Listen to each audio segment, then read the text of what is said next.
one thing you have to understand, when you're drilling footwork, you gotta keep it very basic. I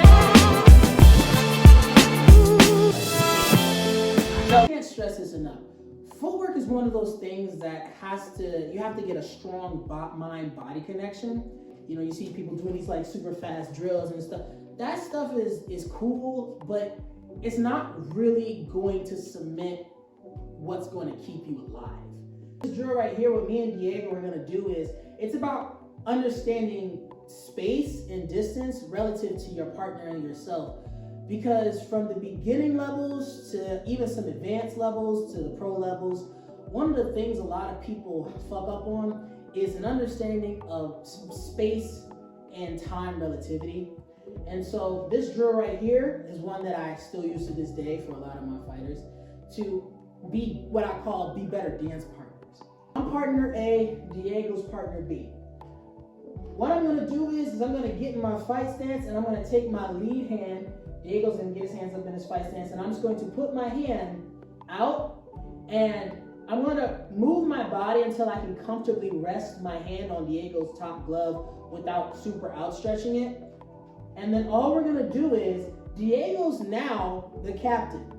He's the captain of the movement. I have to keep this distance between the two of us, this distance at all times. So if Diego moves backward, I have to move and I need to keep this distance. He moves forward, I keep this distance. He moves to his right, I keep this distance. He moves to his left, I keep this distance.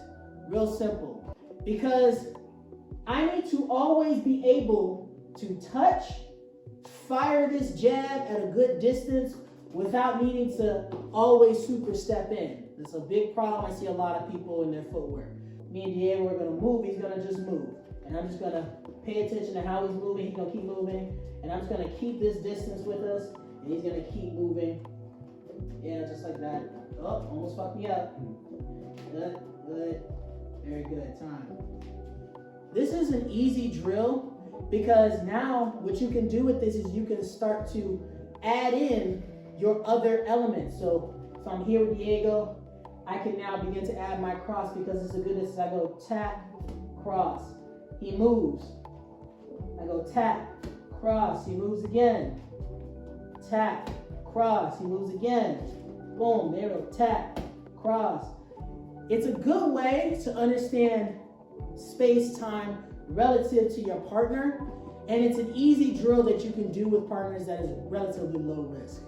The next video that I'm gonna do is gonna be about how you can use angles, because a lot of y'all have sent in some requests about, you know, not knowing how to fire shots because you're stuck in like this back and forthness with your partner. So if you like this video, subscribe to the channel. I'm Coach Anthony, this fuckhead is Diego, and we out here.